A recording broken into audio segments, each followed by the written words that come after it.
what you're offering has no value to me. I'm not interested in sitting in your meetings. I don't want to be a part of a club.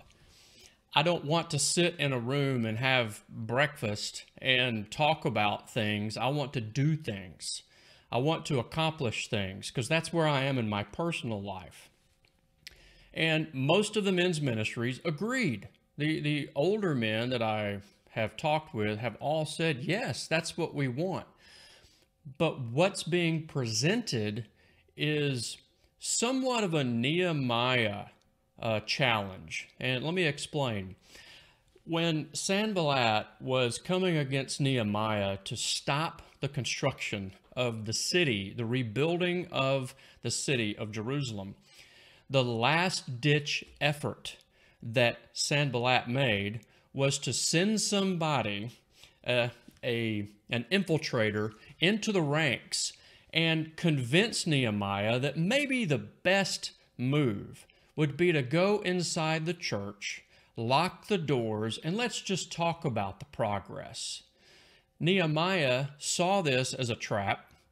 He saw this as a deterrent to the progress, and he saw this as destructive to what he was trying to accomplish. Nehemiah's response was, no. Why would we sit inside this church when my work is out on the wall? And there comes the disparaging point between where we are and what we want.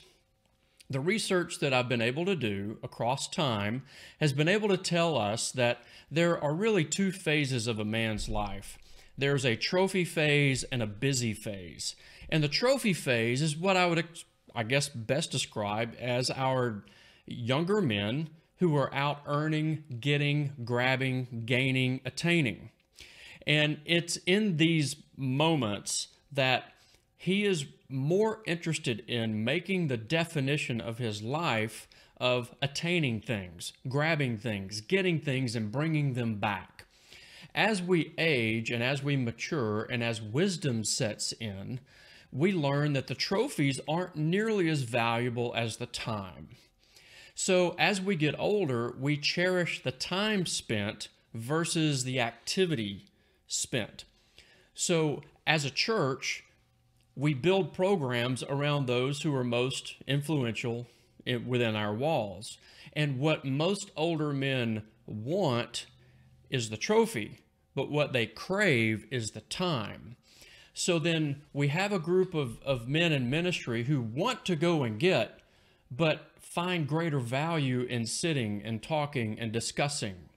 And if this sounds like any of the meetings, any of the groups that you're a part of, then you can rest assured that you're falling into the rhythm of a man's life.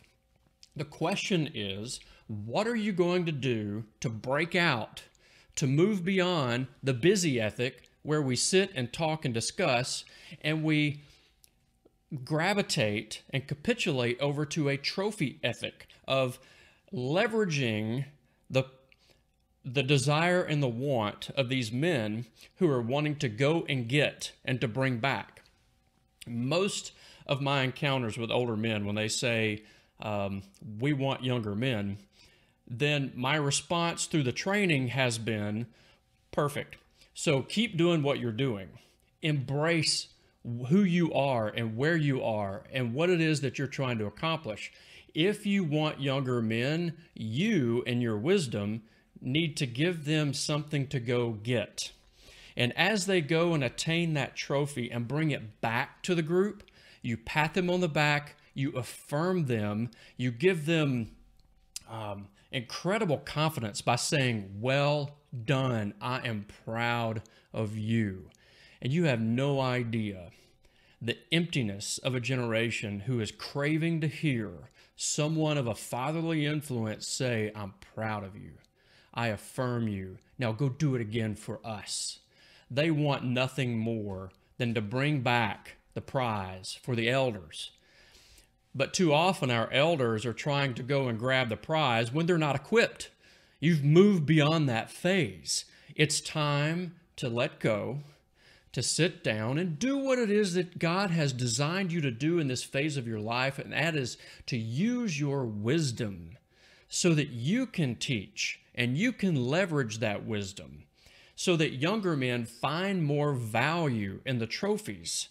And then your wisdom group, your elders, can sit and learn the value of what it is that's been brought to you.